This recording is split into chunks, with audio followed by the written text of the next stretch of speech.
In the early hours of June 22, 1941, the silence of the Eastern Front was shattered. Over 3 million German soldiers crossed into the Soviet Union, beginning the largest military invasion in human history. This was Operation Barbarossa. Hitler's dream of conquering the East had begun. For months, the world had watched Europe fall under the shadow of the Third Reich. France had surrendered, Britain stood isolated, and Nazi Germany seemed unstoppable. But behind Hitler's victories was a dangerous ambition, one rooted not only in conquest but in ideology. He believed that the Soviet Union was weak, that its people were inferior, and that communism would crumble at the first strike. He envisioned the vast lands of Russia as the future home of the German race, a living space carved out through war, conquest, and extermination. To Hitler, the war in the East was not just about territory. It was a crusade, a war of annihilation. His generals, though cautious, were swept into his vision. They had seen the power of blitzkrieg.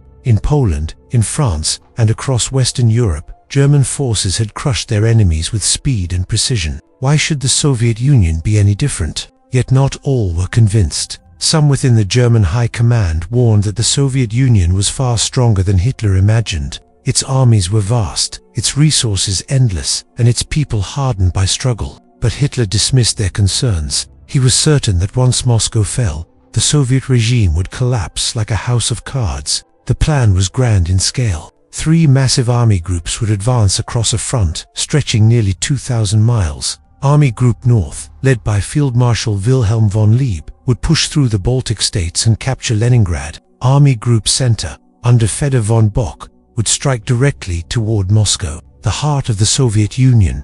And Army Group South, commanded by Gerd von Rundstedt, would sweep through Ukraine, seizing its vast farmlands and vital industries. It was a plan built on speed, coordination, and total destruction. For months, preparations had taken place in secret. Trains moved millions of soldiers, tanks and guns toward the eastern border. Airfields filled with Luftwaffe bombers, their engines humming in anticipation. Supply depots overflowed with ammunition and fuel. By the night of June 21st, everything was ready. German soldiers stood in silence along the frontier, their breath visible in the cold dawn air. They waited for the order that would unleash hell. At 3:15 a.m., the sky erupted with artillery fire. The invasion had begun. Thousands of guns roared at once, their shells lighting up the darkness. The first waves of Stuka dive bombers screamed through the air, targeting Soviet airfields, communication centers, and supply lines. Within hours, chaos consumed the Soviet front lines.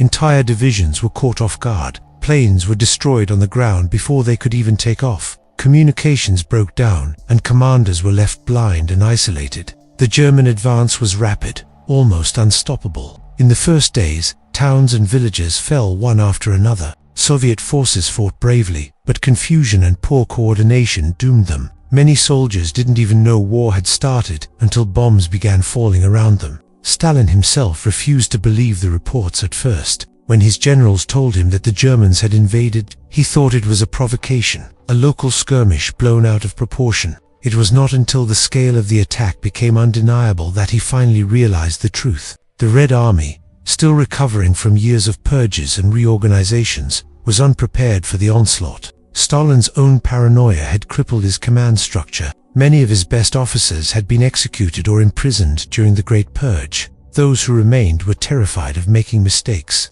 often waiting for orders that never came. Meanwhile, the German war machine pressed forward. Panzer divisions encircled Soviet units with terrifying speed. Entire armies were cut off, their supplies gone, their escape routes closed. The Luftwaffe dominated the skies, bombing retreating columns and destroying bridges to trap survivors. Civilians fled in panic as columns of smoke rose over burning towns. Families abandoned their homes, carrying whatever they could as German tanks rolled across the horizon. In the West, Hitler's generals were elated. Reports from the front painted a picture of total victory. Thousands of Soviet prisoners were captured daily. The road to Moscow seemed wide open. Even Hitler was convinced that the war would be over in a matter of months. He told his generals that after defeating the Soviet Union, Britain would finally surrender. Europe, he believed, would belong entirely to the Reich. But beneath the surface of triumph, cracks were already forming. The sheer size of the Soviet Union was overwhelming.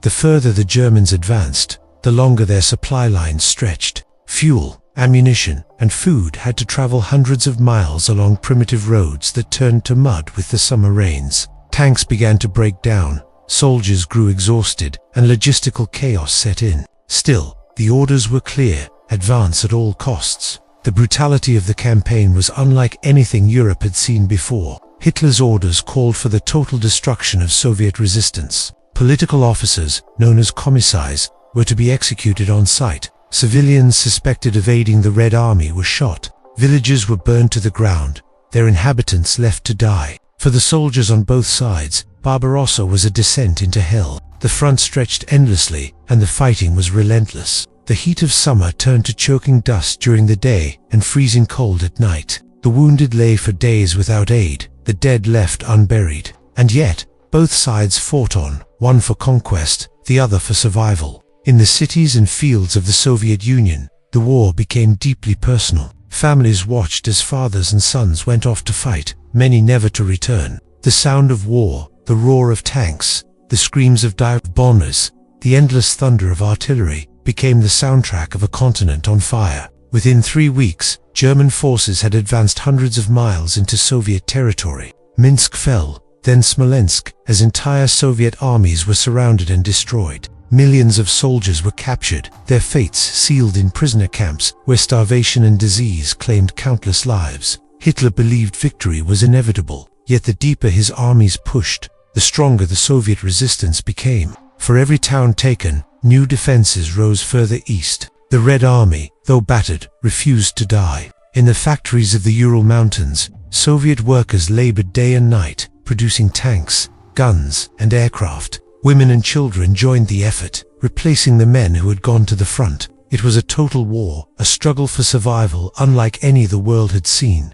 As the summer of 1941 wore on, the German advance began to slow. The initial shock had passed, and the Soviets were adapting. Reinforcements poured in from across the vast empire, and morale hardened. Stalin, now fully aware of the scale of the threat, addressed his nation for the first time since the invasion. His words echoed across radio waves: "Comrades, citizens, brothers and sisters, our cause is just. The enemy will be defeated. Victory will be ours." It was a call to arms that would ignite the will of millions. The battle for Russia had only just begun. In the weeks that followed the initial invasion, the German advance continued relentlessly. By mid-July 1941, the Wehrmacht had captured vast territories, encircling hundreds of thousands of Soviet troops in massive pockets of destruction. The Battle of Minsk had ended in a devastating Soviet defeat. Over 300,000 Red Army soldiers were captured, and German propaganda hailed Operation Barbarossa as an unstoppable success.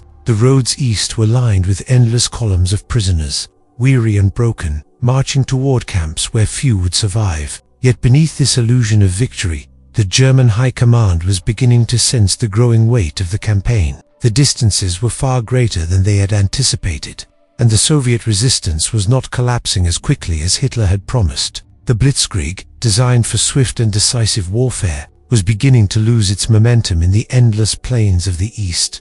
The heat was oppressive. The roads turned to dust, and the machinery began to fail under the strain. Soviet resistance, though disorganized, was fierce and unyielding. Every river crossing, every village became a battlefield. The Red Army had begun to learn, adapting its tactics, trading space for time. For Stalin, the loss of territory meant little compared to the chance to save his armies and rebuild his strength. He knew that the further the Germans advanced, the thinner their lines would become. At the same time, German soldiers were starting to face the brutal reality of the Eastern Front. The Soviet Union was unlike anything they had fought before. The vastness of the land, the endless forests, the mud, and the resilience of the people made every victory costly. Supplies began to run low. Food had to be requisitioned from local populations, often by force. Villages were looted, and civilians were driven from their homes. What began as a campaign of conquest was turning into a war of annihilation. Hitler's orders were explicit: show no mercy. Behind the front lines, special SS units known as Einsatzgruppen followed in the wake of the army. Their task was not to fight soldiers, but to eliminate perceived enemies of the Reich. Jews, communists, and civilians were rounded up and executed in mass shootings. The invasion of the Soviet Union was not just a military operation, it was the beginning of a genocide. By August, the Germans had reached the city of Smolensk, a key strategic point on the road to Moscow. Here, the Soviets mounted a desperate defense. The Battle of Smolensk raged for weeks, as German forces attempted to encircle the Soviet armies once again. The fighting was brutal and confused, with constant counterattacks and shifting front lines. The Soviets suffered heavy losses, but they delayed the German advance long enough to regroup further east. For the first time, the Wehrmacht began to experience real resistance on a scale they had not anticipated. German generals urged Hitler to push directly toward Moscow, while the Soviet defenses were still weak. They believed that capturing the Soviet capital would end the war before winter. But Hitler's ambitions were divided. He wanted everything at once: Moscow, Leningrad, and the oil fields of the south. His obsession with economic resources and ideological goals led to a fatal indecision that would haunt the German war effort. Instead of focusing on one decisive strike, he ordered his armies to split their efforts. Army Group Center was temporarily halted and partially redirected to assist the drives in the north and south. This delay would prove costly. The weeks lost in August would give the Soviets precious time to rebuild their defenses. Meanwhile, inside the Soviet Union, Stalin had regained his composure. After the shock of the initial invasion, he began to reassert control. Harsh measures were imposed to restore discipline within the Red Army. Deserters were executed, and officers were punished for failure. But at the same time, the Soviet leadership began to mobilize the full strength of the nation. Entire industries were dismantled and relocated east of the Ural Mountains, far from the reach of German bombers. Millions of workers labored day and night to rebuild the arsenal of the Red Army. The scale of this mobilization was unprecedented in history. Women and children joined the effort, producing tanks, rifles, and ammunition at astonishing speed. The Soviet war machine, though battered, was far from destroyed. In Berlin, Hitler's confidence remained unshaken. He believed that the Soviets could not possibly recover from the losses they had suffered. His speeches to his generals were filled with delusion and arrogance. He told them that one more great offensive would crush the enemy completely. But the generals at the front saw a different reality. They faced a determined opponent who refused to surrender. Every step forward came at the cost of blood. The Soviet people, driven by a fierce sense of patriotism and survival, were turning their homeland into a fortress. In the fields and forests, partisans began to rise. Small bands of fighters attacked German supply lines, sabotaged railways, and ambushed convoys. The German rear areas, once secure, became dangerous and unpredictable. For the soldiers at the front,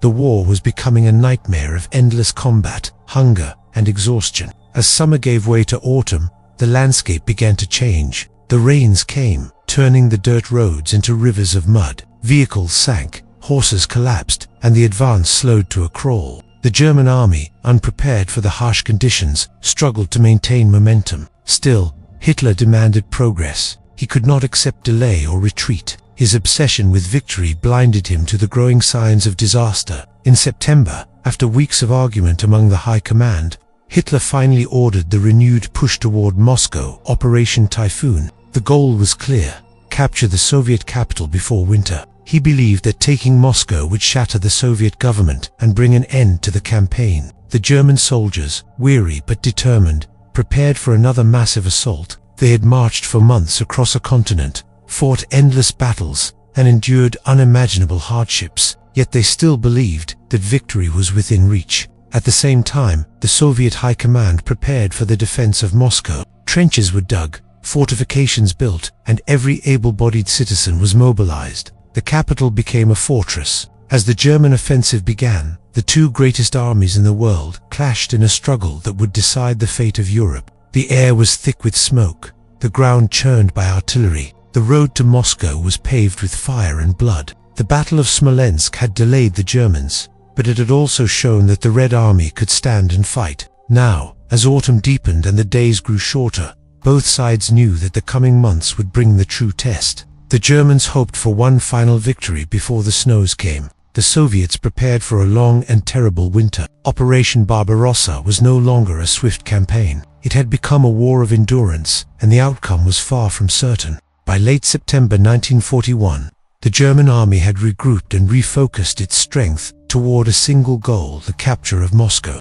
Operation Typhoon was officially launched on October 2nd. Hitler and the German High Command believed that this would be the final, decisive blow. They imagined a swift strike that would bring the Soviet Union to its knees before the onset of winter. The propaganda machine roared into action, promising victory within weeks. But reality on the Eastern Front was far darker and far more complex. The German soldiers, exhausted from months of continuous fighting, marched again toward the east. Their uniforms were torn, their boots worn thin, and supplies were running dangerously low. Yet they pressed forward, driven by orders, ideology, and the hope that this final offensive would finally end the campaign. The Wehrmacht's plan was ambitious. Army Group Center, under Field Marshal Fedor von Bock, was to advance on Moscow through multiple axes. The 2nd Panzer Group under Guderian would sweep from the south, while Hoth's 3rd Panzer Group would attack from the north. Their goal was to encircle and destroy the Soviet forces defending the approaches to the capital. The German command believed that once Moscow fell, the entire Soviet defense structure would collapse like a house of cards. In Berlin, Hitler was confident and jubilant. He told his generals that after Moscow, there would be nothing left to fight for. The Soviet Union, he said, is a house built of rotten timbers. One hard blow and it will collapse.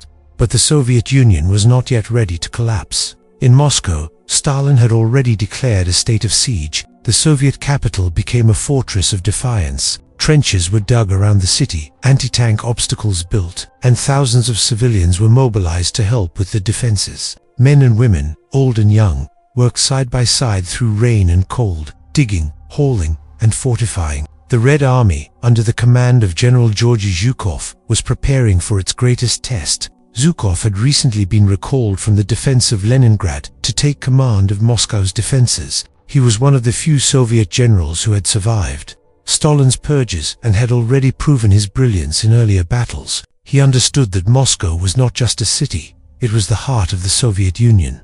Losing it would mean losing the war. As Operation Typhoon began, the Germans achieved early successes. The Soviet front line was thin and stretched, still recovering from the losses of the summer. Near Vyazma and Bryansk, massive German pincer movements encircled entire Soviet armies. It was one of the largest encirclements in history. Hundreds of thousands of Soviet soldiers were trapped, cut off from supplies and reinforcements. The skies were filled with the roar of Stuka dive bombers, and the ground shook with artillery fire. The trapped Soviet units fought desperately, refusing to surrender even when surrounded. Some broke out in small groups, others were annihilated where they stood. By mid-October, the German army had captured more than 600,000 Soviet troops in these It seemed that nothing could stop them now. The road to Moscow lay open. Yet, as the Germans advanced, the weather began to change. The clear skies of summer gave way to the cold rains of autumn. The roads, already poor, turned into seas of mud. The infamous Rasputitsa, the season of mud, had arrived.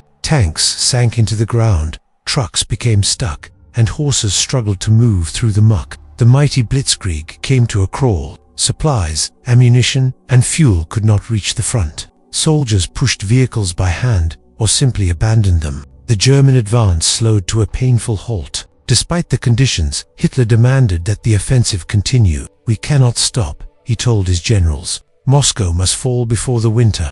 His words were absolute, his will unbending. The soldiers obeyed, but morale began to waver. They were fighting not only the Red Army, but the elements themselves. Rain turned to sleet, and sleet to snow. The temperature dropped sharply. German troops had no winter clothing, no proper boots, and no preparation for the brutal cold that was coming. The Soviets, on the other hand, were fighting on familiar ground. They understood the weather, the terrain, and the hardships that came with it. As the Germans struggled forward, the Soviets began to regroup behind new defensive lines. Zhukov organized the remnants of shattered units, brought in reserves from the east, and fortified the approaches to Moscow. For the first time since June, the Red Army was no longer in full retreat. They were ready to stand and fight. In mid-October, panic briefly gripped Moscow. News of the German advance spread through the city like wildfire. Civilians began to flee. Government offices were evacuated, and rumors circulated that the Germans were only days away. For a moment, it seemed that the capital might fall into chaos, but Stalin refused to leave. When advised to evacuate to Kubyshev, he answered coldly, "No, I will stay in Moscow. The fight will be here." His decision, more than any order, stiffened the resolve of the people. the Soviet government stayed, and the city prepared for siege. Streets were blocked with anti-tank barriers, and machine gun nests were placed on rooftops. The slogan, "Not one step back," became a rallying cry. Meanwhile, far to the east, help was coming. Soviet intelligence had confirmed that Japan would not attack from the Far East, allowing Stalin to transfer entire divisions of battle-hardened Siberian troops to the defense of Moscow. These soldiers, equipped for winter warfare and trained to fight in extreme cold, would soon play a decisive role. By late October, the Germans were within 100 kilometers of the capital. They could see the glow of Moscow's lights on the horizon. Yet progress was agonizingly slow. Every village, every forest became a strong point of resistance. Soviet troops fought to the last man, buying time for reinforcements to arrive. The weather worsened again. Snow began to fall heavily, turning the roads into frozen death traps. Temperatures plummeted to -20 degrees Celsius. German weapons jammed, engines froze, and men began to die from exposure. They wrapped themselves in blankets, stolen civilian clothes, anything to keep from freezing. Still, the orders were the same: advance. In November, the Germans launched one final push toward Moscow. They reached the towns of Klin, Istra, and Solnykh-Nogorsk, mere miles from the capital. The spires of the Kremlin seemed almost within reach. But the Soviets were ready. Reinforced by the Siberian divisions, Zhukov launched a series of powerful counterattacks. The German advance, already exhausted, began to falter. Soviet T-3 for tanks, better suited to the snow and mud, struck back with devastating effect. For the first time, the Wehrmacht was forced to go on the defensive. The battle for Moscow reached its climax in early December. The temperature dropped to -30 degrees, then -40. The cold was beyond anything the Germans had ever experienced. Oil froze in gun barrels, bread turned to stone, and frostbite claimed thousands. Yet the Soviets fought with renewed determination. They knew that this was the moment that would decide the fate of their nation. On December 5th, Zhukov ordered the counter. Hundreds of thousands of Soviet troops surged forward along a 600-kilometer front. The Germans, caught off guard and utterly unprepared, began to retreat. The myth of German invincibility was shattered. For the first time since the start of the war, the Red Army had stopped and repelled the road to Moscow would remain closed. Hitler, enraged by the failure, refused to allow his troops to retreat further. He issued his infamous stand-fast order: no withdrawal, no surrender. Many German divisions were annihilated in place. Thousands froze to death where they stood. Operation Typhoon had ended in disaster. The dream of conquering Moscow before winter was dead. The German army had lost over 500,000 men, along with tens of thousands of vehicles and pieces of equipment. What had begun as a lightning campaign had become a frozen nightmare.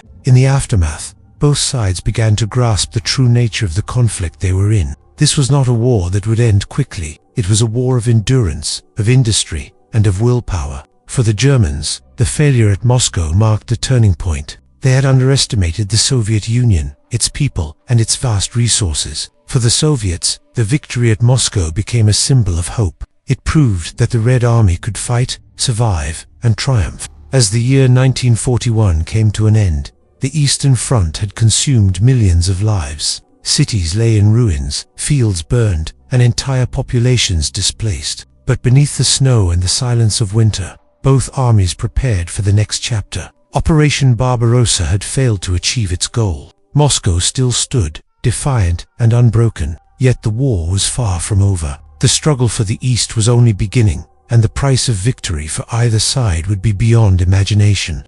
Winter had settled over the Eastern Front like a suffocating shroud. The once mighty German army, which had stormed across the plains of Europe, now found itself buried in snow and despair. The failure to capture Moscow had stunned Hitler and the German High Command. What was supposed to be a swift and decisive campaign had turned into a frozen catastrophe. Thousands of soldiers lay dead in the icy fields, their bodies stiff and unburied. Vehicles sat motionless, engines frozen solid. The Wehrmacht, which had seemed unstoppable only months before, now struggled simply to survive. Yet in the midst of this desolation, the Soviet Union was awakening. The Red Army, bloodied but not broken, was reorganizing under the leadership of Georgy Zhukov. New recruits poured in from across the vast territories of the USSR. Factories in the Urals and Siberia worked day and night, producing tanks, guns, and ammunition. The Soviet industrial machine, relocated far from the front, had begun to outproduce Germany. Stalin, who had once doubted his own generals,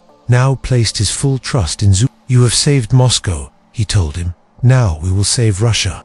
The counteroffensive, launched in December 1941, continued through the harsh winter. Soviet troops, equipped with winter clothing and skis, pushed the exhausted Germans back. Town after town that had fallen in the summer was retaken. The Red Army advanced, not in elegant maneuvers, but through relentless pressure. Their strategy was simple: push, bleed the enemy, and never stop. The Germans tried to hold their lines, but they were in no condition to fight. Frostbite ravaged their ranks. Supplies were gone, and morale was collapsing. Soldiers burned wooden houses for warmth, stripped the dead of their coats, and ate whatever they could find. Yet Hitler refused to yield an inch. "There will be no retreat," he declared. "We will hold our ground or die where we stand." His obsession with not repeating the perceived mistakes of World War I blinded him to reality. The Eastern Front had become a graveyard of divisions. In Berlin, the propaganda ministry under Joseph Goebbels painted the situation as a temporary setback. Posters and newsreels still spoke of ultimate victory, of a spring offensive that would finish the job. But inside the ranks of the Wehrmacht, the illusion of invincibility had been shattered. Soldiers began to realize that they were fighting an enemy unlike any they had faced before, one who could take staggering losses and still come back stronger. The Soviets, meanwhile, drew strength from every victory. The defense of Moscow became a legend, inspiring millions. Across the USSR, the phrase "they shall not pass" became a national vow. In Leningrad, under siege and starvation, the population refused to surrender. In Stalingrad, far to the south, preparations were already underway for another stand that would define the war. In early 1942, the front stabilized temporarily. Both armies were exhausted. The Soviets had pushed the Germans back 150 to 300 kilometers from Moscow, but lacked the strength to continue the offensive much further. Still, the psychological victory was immense. For the first time, the Red Army had not only survived, but forced the Germans to retreat. Stalin saw this as proof that the tide could be turned. He began pressing his generals to launch new offensives across the front. The Germans, though battered, were far from beaten. In the spring of 1942, as the snow melted, Hitler ordered a reorganization of his forces. He replaced many of his senior commanders, furious at what he considered their lack of faith and initiative. Field Marshal von Bach was dismissed, Guderian sidelined, and Hitler himself took direct command of the army. He believed that his intuition was superior to any general's experience. It was a fatal arrogance that would haunt him. The new German plan for 1942 was ambitious, yet reckless. Instead of another drive toward Moscow, Hitler decided to turn south. His goal was to seize the oil-rich Caucasus region and the city of Stalingrad, securing resources for the war machine and cutting the Soviet Union in two. Operation Blue, as it was called, would be the next great gamble. But even as Hitler prepared for renewed offensives, the Red Army continued to rebuild. Soviet industry was producing thousands of T-34 tanks and Yak fighters every month. The Lend-Lease program from the United States and Britain began to supply vital materials, trucks, food, and fuel. Though the Soviet propaganda minimized foreign aid, it was crucial to keeping the Red Army moving. In Moscow, Stalin convened his generals. He was determined to keep pressure on the enemy. "We will not let them rest," he said. "We will attack everywhere." But many of his commanders, including Zhukov, warned that the Red Army needed more time to recover. They had suffered immense losses, and the troops were exhausted. Stalin, however, was not a man who waited. In January 1942, he ordered a series of offensives along the entire front.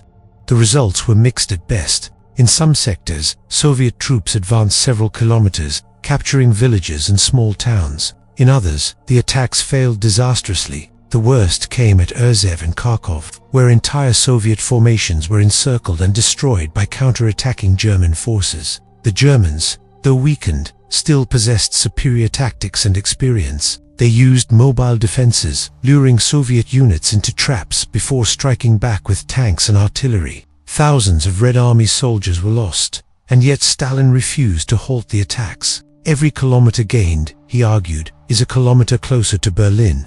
By the spring of 1942, both sides were bloodied but unbroken. The front stretched from the Baltic to the Black Sea, thousands of kilometers of trenches, bunkers, and devastated towns. It was no longer the war of rapid movement that Hitler had envisioned. It was a war of attrition, where victory would go to the side that could endure the most suffering. For the civilians caught between the lines, life was a nightmare. Entire villages were burned in German reprisals. Partisan warfare spread across the occupied territories as Soviet fighters launched ambushes and sabotaged operations. The Germans responded with brutal countermeasures, executing hostages and razing towns. Behind the front, the horrors of Nazi occupation deepened. The Einsatzgruppen continued their massacres, killing Jews, communists, and anyone suspected of resistance. Millions were deported to forced labor in Germany. The war in the East was not just a military campaign, it was a war of annihilation. Hitler's ideology viewed the Slavs as subhuman, the land as Lebensraum to be conquered and settled by Germans. The brutality on both sides was staggering,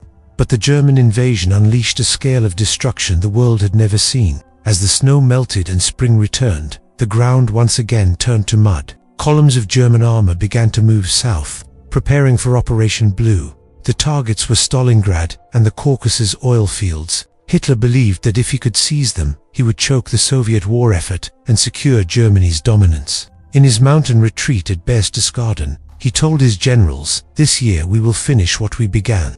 But within the Soviet command, there was growing confidence. The Red Army had survived its darkest hour. It had held Moscow, endured the winter, and inflicted real losses on the invaders. Now they knew that the Germans could bleed, and that knowledge was power. Zhukov and his staff studied the German movements carefully. They could sense the shift of troops to the south. Stalin, at first, believed the Germans might strike toward Moscow again.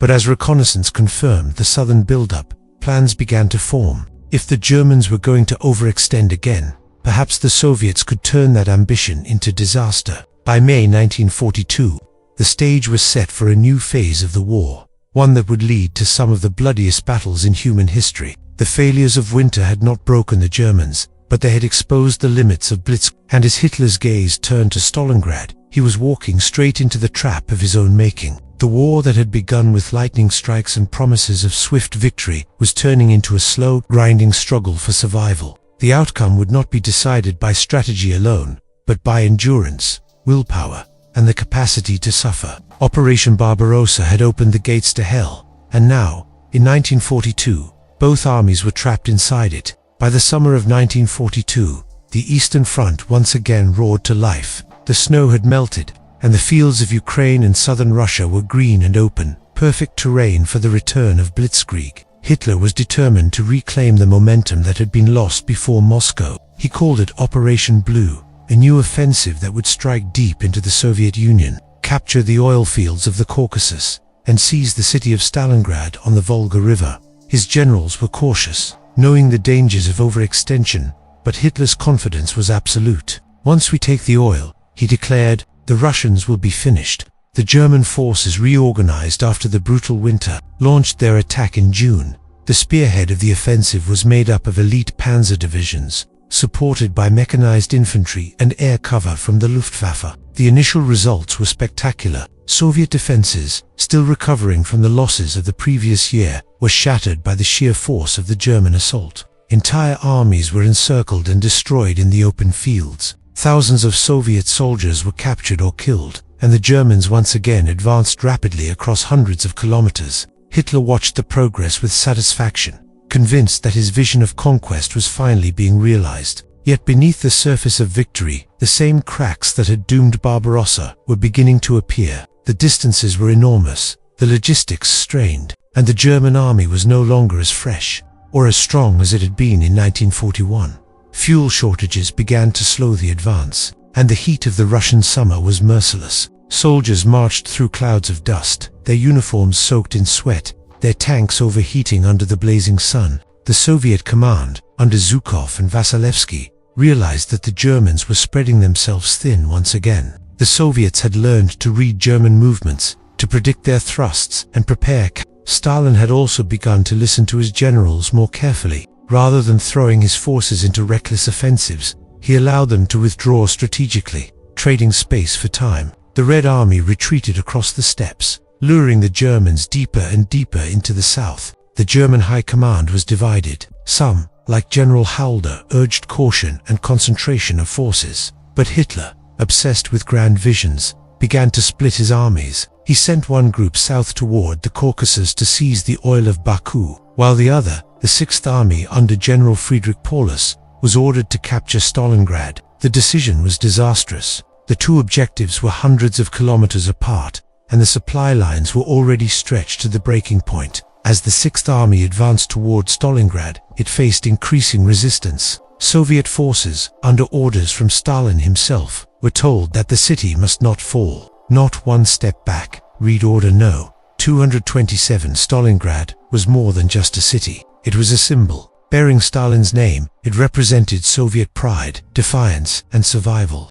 Its fall would be an unbearable humiliation. The Germans approached the city in late August. The Luftwaffe bombed it relentlessly, turning Stalingrad into a smoldering ruin. Entire districts were reduced to ash. Tens of thousands of civilians were killed in the bombardment, and those who survived were trapped in the burning rubble. But even in destruction, the city refused to die. The Soviets dug in among the ruins, turning every building, every factory, every basement into a fortress. The German advance that had once been unstoppable now met a wall of steel and determination. Street by street, house by house, the battle raged. The fighting was unlike anything the Germans had ever encountered. Snipers hid in the shadows, machine guns blazed from windows, and Soviet soldiers emerged from the sewers to attack. The famous Mamayev Kurgan Hill changed hands multiple times, each time soaked in blood. Stalingrad became a nightmare of close combat, a world of smoke, rubble, and death. The German Sixth Army, once proud and disciplined, was slowly drawn into a war of attrition it could not win. The Luftwaffe could no longer provide effective support, and the tanks were of little use among the ruins. The Soviets fought with everything they had, knowing that there was no escape. They called it the Rattenkrieg, the Rat War. Every night, Soviet reinforcements crossed the Volga River under heavy fire, bringing supplies and fresh troops. Many never made it to shore, but those who did went straight into the fight. Soviet commander Vasily Chukov famously declared, "We will defend Stalingrad or die in it."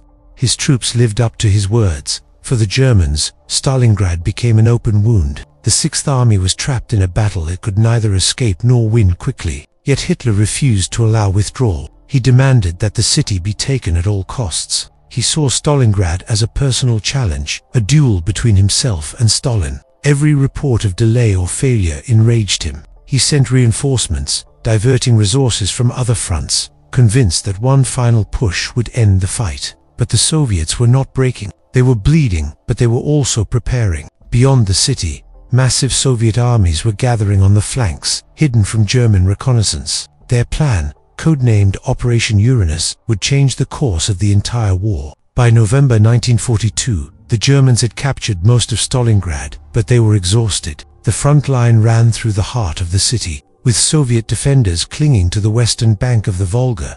The German soldiers believed that victory was near, unaware that they were standing on the edge of disaster. On November 19th, the Red Army struck. From the north and south of powerful Soviet formations, tank armies and infantry, smashed into the flanks of the German Sixth Army. These flanks were held not by German troops, but by weaker Romanian, Italian, and Hungarian divisions. The Soviet assault was overwhelming. Within days, the front collapsed, and the pincer movement closed around Stalin. The trap had sprung. Over 250,000 Axis troops were encircled inside the city. The hunters had become the hunted. The Sixth Army, cut off from supplies and reinforcements, was trapped in the freezing ruins. Hitler refused to allow a breakout. He promised that the Luftwaffe would supply the army by air, but it was a lie. The airlift could deliver only a fraction of what was needed. Hunger, cold, and disease began to claim more lives than bullets. Inside the pocket, desperation grew.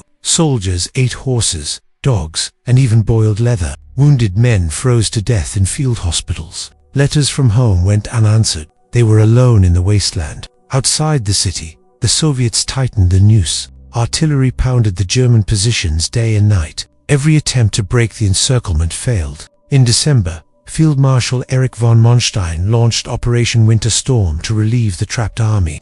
But it was too little, too late. The Soviet defenses held firm. The Sixth Army's fate was sealed. In January 1943, As the temperature plunged to -30°C, the end came. The once mighty army that had stormed across Europe was reduced to starving men huddled in cellars and ruins. On January 31st, General Paulus surrendered the southern pocket. 2 days later, the northern sector fell. Over 90,000 survivors marched into Soviet captivity. Few would ever return. The Battle of Stalingrad had ended, but its echoes would shape the rest of the war. It was the turning point, the moment when Nazi Germany's dream of conquest began to die. From the frozen ruins of Stalingrad, the Red Army would rise again, driving the invaders all the way back to Berlin. Operation Barbarossa, which had begun with such arrogance and ambition, had ended in ruin and despair.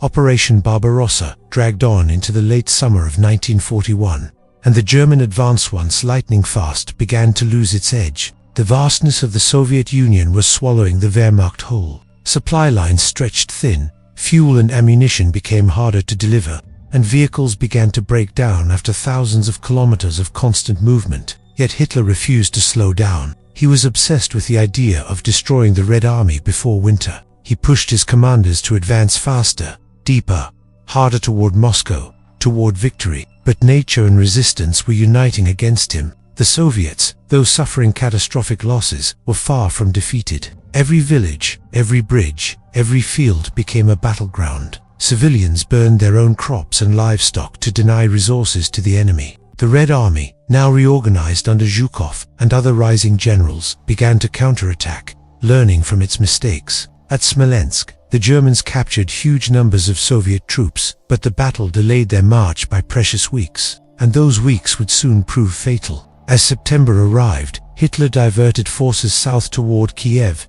determined to encircle Soviet armies there. The operation succeeded spectacularly. Hundreds of thousands of Soviet soldiers were trapped and captured, but it also cost time. When Army Group Center finally turned back toward Moscow, autumn rains began. The Russian Rasputitsy, the season of mud, brought the mighty German war machine to a crawl. Tanks and trucks sank into the sludge. Horses strained to pull artillery. Men trudged through knee-deep mud, their boots torn and spirits fading. Still, Hitler demanded the final push. "Take Moscow before winter," he ordered. The soldiers obeyed. As October arrived, temperatures plummeted. Snow fell early, freezing the muddy roads into sheets of ice. The Germans had no winter uniforms. Their oil froze, weapons jammed, engines refused to start. Frostbite began to claim more men than bullets. And yet, the German army stood within sight of Moscow's outskirts. They could see the distant glow of the city's lights. The Soviet capital,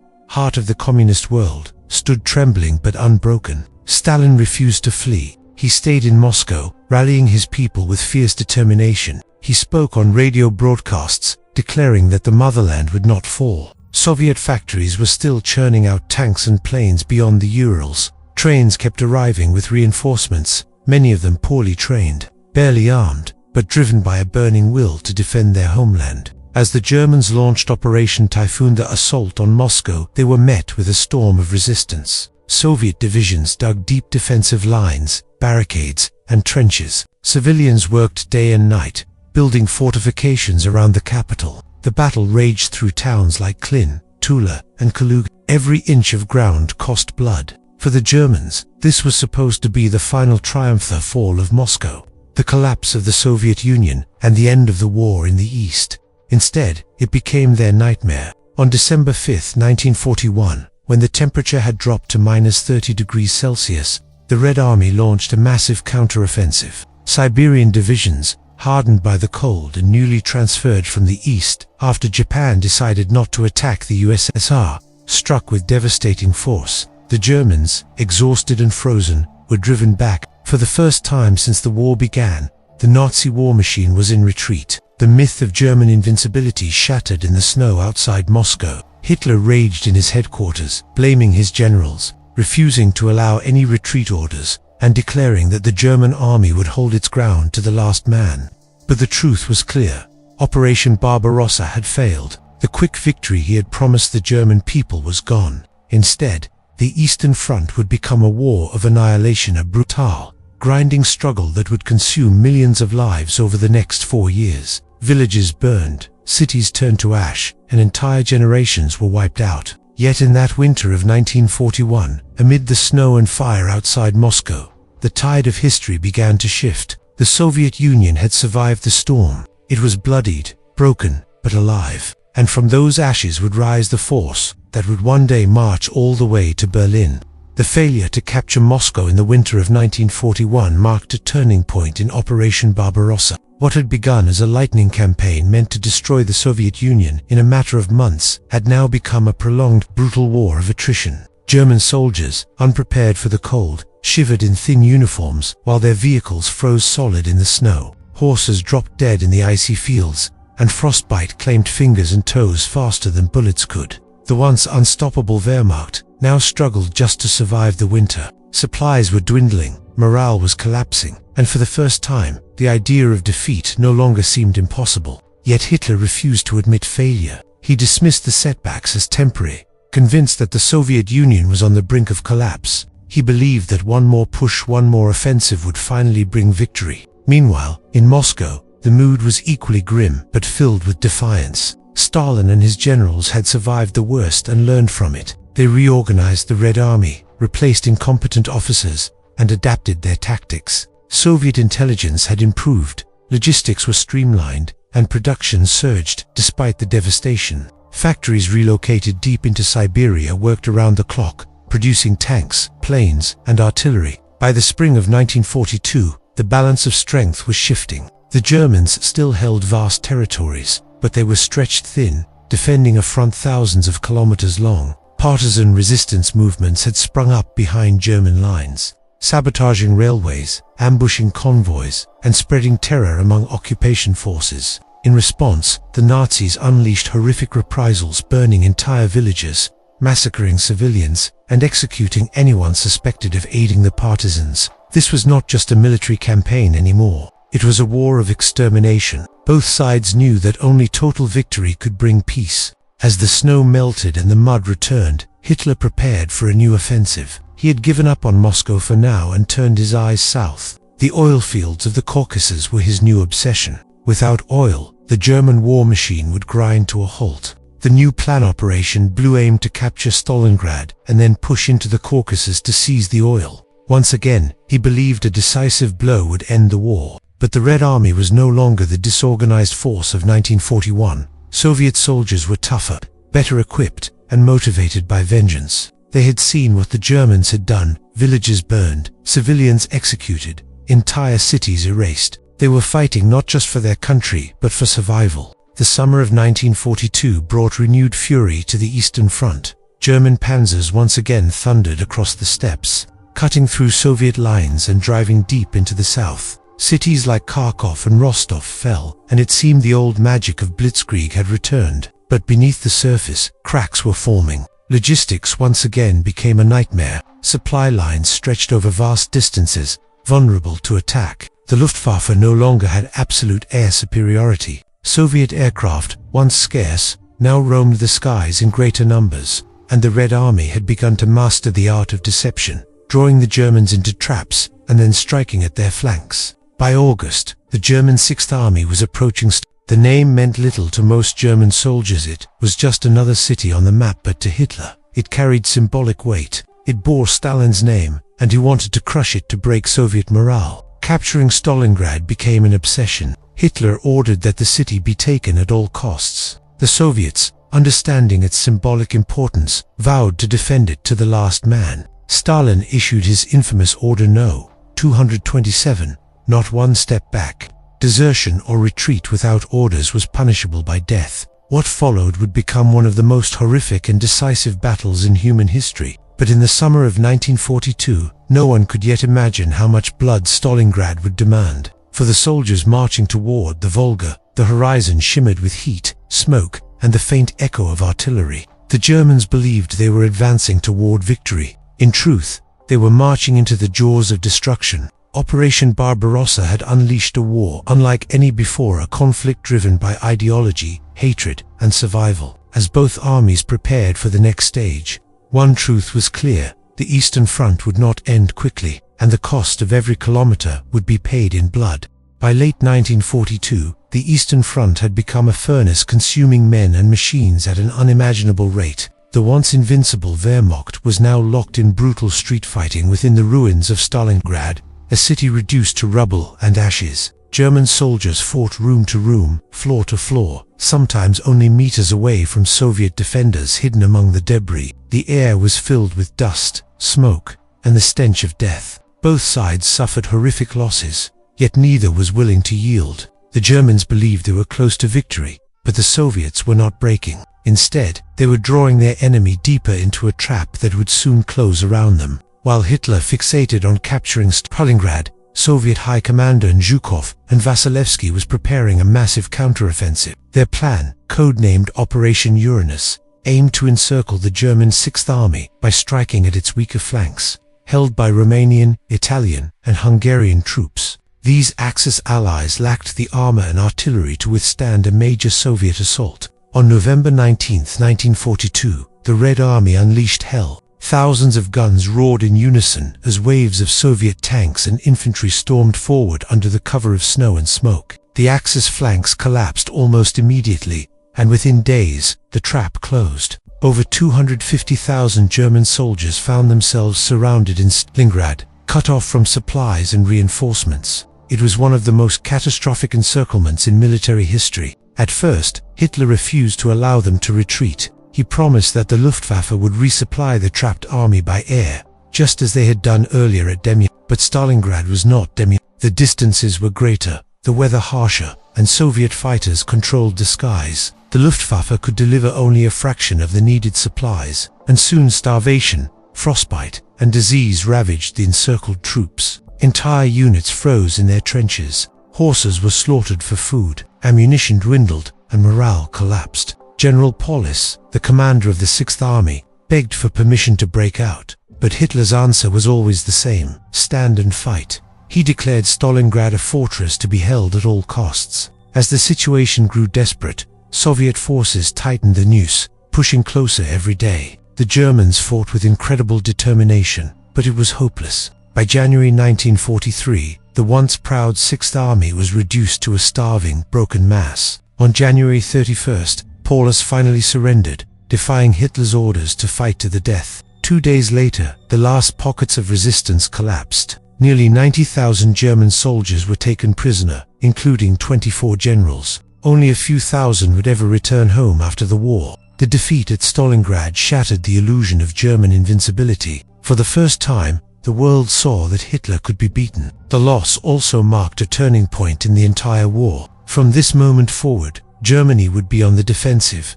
retreating step by step as the Red Army pushed westward. News of the victory spread like wildfire through the Soviet Union, lifting morale and renewing faith in ultimate victory. For the German people, it was a devastating blow. Families waited for news of loved ones who would never return. Entire divisions had been annihilated, and the myth of Blitzkrieg was dead. Hitler, enraged and humiliated, blamed everyone but himself. He dismissed generals, tightened his grip on command, and vowed revenge. But his empire had begun to crack. As spring returned in 1943, both sides prepared for the next great clash. The Germans, though weakened, still possessed formidable strength. They were determined to restore their pride with a decisive victory. Their next plan, Operation Citadel, would target a massive Soviet bulge near the city of Kursk. Hitler believed that by destroying the Soviet forces there, he could regain the initiative. But the Soviets, through brilliant intelligence and captured documents, knew exactly what was coming. Stalin allowed the Germans to come to them, fortifying the Kursk salient with layer upon layer of defenses, minefields, trenches, barbed wire, and anti-tank guns. When the German offensive began in July 1943, it ran straight into a wall of steel. The Battle of Kursk would become the largest tank battle in history. With nearly 6,000 tanks clashing across the fields, the noise was deafening, the earth trembled, and the skies burned with fire. Despite initial German gains, the Soviet defenses held firm. Their counterattack soon followed, unleashing waves of T-34s that overwhelmed the exhausted panzer divisions.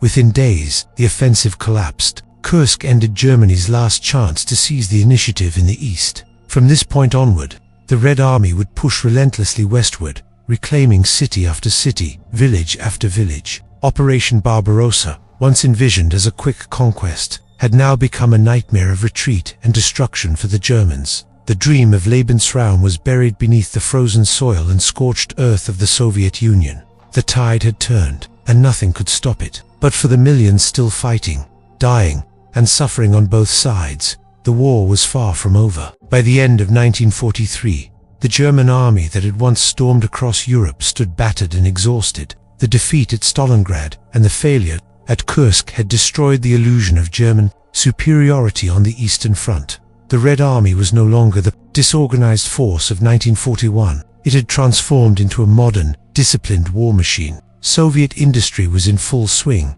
producing tanks, planes, and artillery faster than Germany could destroy them. The T-34 tank, simple yet deadly, became the symbol of Soviet strength. Entire armored divisions now advanced with confidence, supported by swarms of infantry and powerful artillery barrages. The Germans were forced into a relentless retreat. Their once fearsome panzers now struggled to hold ground against overwhelming Soviet numbers. Every mile gained by the Red Army came at a terrible cost, but they never stopped. City after city that had suffered under German occupation was liberated, revealing horrors beyond imagination. Entire villages wiped out, civilians massacred, children orphaned. The atrocities committed by the Wehrmacht and SS fueled the Soviet determination to push forward. They were not just reclaiming land, they were avenging their people. Meanwhile, inside Germany, morale crumbled. The war that Hitler promised would bring glory now brought only death and destruction. Allied bombers pounded German cities day and night. Factories were reduced to rubble, homes destroyed, and food became scarce. Yet Hitler refused to accept the reality of defeat.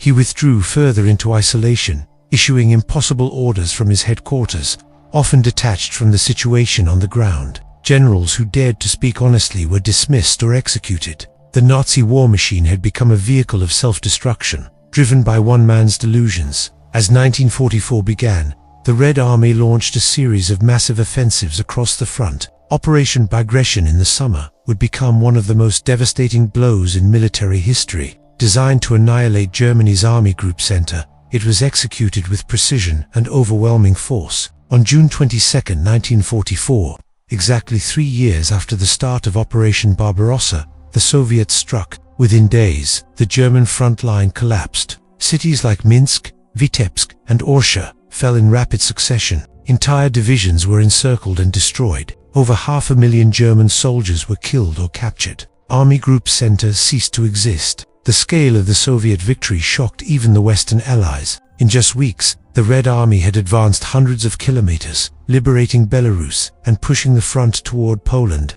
The tables had turned completely. Hitler, furious and desperate, blamed his generals for cowardice and incompetence. But the truth was that Germany could no longer sustain the war. Its resources were depleted, its allies faltering, and its soldiers exhausted. In contrast, the Soviet Union seemed to grow stronger with every victory. The factories of the Urals churned out endless waves of weapons. The people, though scarred by years of suffering, were united by purpose. Every victory brought them closer to revenge and to Berlin. Yet victory came with immense sacrifice. The Soviet losses were staggering: millions of soldiers killed or wounded, entire cities in ruins. But Stalin's will was unbroken. He demanded total victory, no matter the cost. Behind the front lines, NKVD units enforced discipline with ruthless efficiency. Any sign of retreat or panic was punished immediately. To the Soviet leadership, fear was a weapon as powerful as any rifle. As the Red Army advanced through Eastern Europe, they encountered new challenges. Partisan movements had already weakened German control in places like Poland and the Balkans, but now political tensions began to surface. Stalin's intentions for post-war Europe became clear. He wanted domination, not just liberation. Soviet influence expanded with every kilometer gained, and the Western Allies began to worry about what would come after the war. Meanwhile, German civilians living in the East faced their own nightmare. As the Red Army approached, stories of Soviet retribution spread like wildfire. Many fled westward in panic, abandoning homes and possessions. The same brutality the Germans had unleashed upon the Soviet people was now coming back upon them. Villages burned, vengeance was taken, and the cycle of suffering continued. By late 1944, the Eastern Front stretched from the Baltic to the Carpathians. German forces were collapsing everywhere. The Wehrmacht, that once seemed invincible, was now fighting on two fronts. Surrounded by enemies and running out of everything: fuel, ammunition, even hope. In the west, the Allies had landed in Normandy and were pushing toward Germany. In the east, the Red Army stood poised at the gates of Warsaw and the Vistula River, ready to strike once more. Operation Barbarossa, the grand gamble of the Third Reich, had turned into the source of its destruction. The very lands Hitler sought to conquer were now sending their armies into the heart of his empire. The war that began with fire and arrogance was now ending with ash and despair. But for the soldiers on both sides, there was still one more winter to endure, one more campaign before the end. The road to Berlin awaited, and it would be paved with unimaginable blood. By early 1945, the once mighty German Reich was collapsing under the weight of its own ambition. Operation Barbarossa, the invasion that began with dreams of conquering the Soviet Union in a matter of weeks, had come full circle. Now the Red Army was closing in on Berlin itself. The Eastern Front, once stretched deep into the Soviet heartland, had shifted entirely onto German soil. The hunter had become the hunted. Cities lay in ruins, villages abandoned, and entire populations displaced by years of war. The German army, shattered and demoralized, fought desperately to delay the inevitable. Hitler still issued orders from his bunker, disconnected from reality, demanding that his troops defend every inch of ground to the last man. But there were no reserves left, no miracle weapons to turn the tide. The soldiers who remained were boys and old men, hastily armed and thrown into the fire. The Red Army, numbering in the millions, advanced relentlessly. Every step forward was paid for in blood.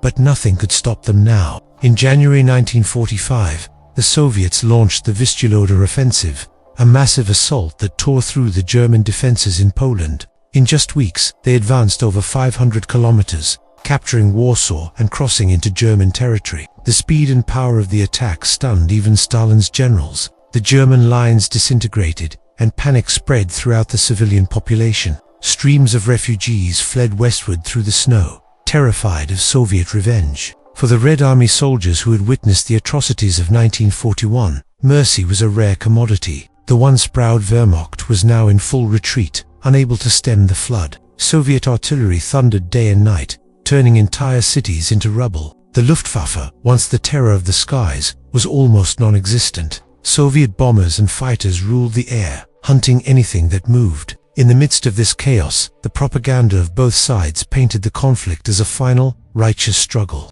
For the Germans, it was the fight for civilization against Bolshevism. For the Soviets, it was vengeance for every city burned, every life taken, every child lost. By April, the Red Army reached the outskirts of Berlin. The final battle had begun. Over 2.5 million Soviet soldiers, supported by thousands of tanks and aircraft, surrounded the German capital. The city that had once symbolized Nazi power was now a wasteland of fire and rubble. Street by street, building by building, the Soviets advanced, facing fanatical resistance from Hitler Youth, SS units, and desperate civilians. The fighting was brutal, with flamethrowers, artillery, and close-quarters combat, reducing entire blocks to dust. As Soviet shells pounded the Reich Chancellery, Hitler retreated into his underground bunker, issuing delusional orders and fantasizing about imaginary counterattacks. On April 30, 1945, with Soviet troops only a few hundred meters away, Adolf Hitler took his own life. The empire he built on lies, fear, and conquest collapsed with him. A week later, Germany surrendered unconditionally. The war in Europe was over, but the cost of Operation Barbarossa and the Eastern Front defied comprehension. Over 30 million people, soldiers and civilians alike, had perished. Entire nations were scarred, families destroyed, cities erased from the map. The Soviet Union emerged victorious but devastated. No country suffered more. Tens of millions of its citizens were dead, and vast regions lay in ruins. Yet from the ashes, it rose as a superpower, shaping the new world order alongside the United States. For Germany, defeat brought not just ruin but reckoning. The crimes of the Nazi regime, the massacres, the death camps, the deliberate starvation of millions stood exposed before the world. At Nuremberg, justice was sought, though it could never truly balance the scales. Operation Barbarossa had begun as a war of conquest but became a war of annihilation. It revealed the darkest depths of human cruelty and the greatest acts of courage and endurance. It showed how ideology, when fused with power, could destroy entire civilizations, and it left behind a continent forever changed. The Iron Curtain descended over Europe, dividing East and West. The Cold War began almost as soon as the Hot One ended, but for those who lived through it, the soldiers who fought in the snow, the civilians who hid from bombs, the families torn apart by fate, the memories of Barbarossa would never fade. Even decades later, the fields of the Eastern Front remained littered with remnants of that colossal struggle: rusted helmets, twisted metal, unmarked graves. They are silent witnesses to the scale of human tragedy that unfolded between 1941 and 1945. Operation Barbarossa was not merely a campaign. It was a catastrophe that redefined war itself. It was the rise and fall of an empire built on arrogance, and the testament to a nation that refused to die. And as history remembers those years of fire and frost, it reminds us that behind every flag, every ideology, and every battle map, there are millions of lives, each one forever changed by the ambitions of a few.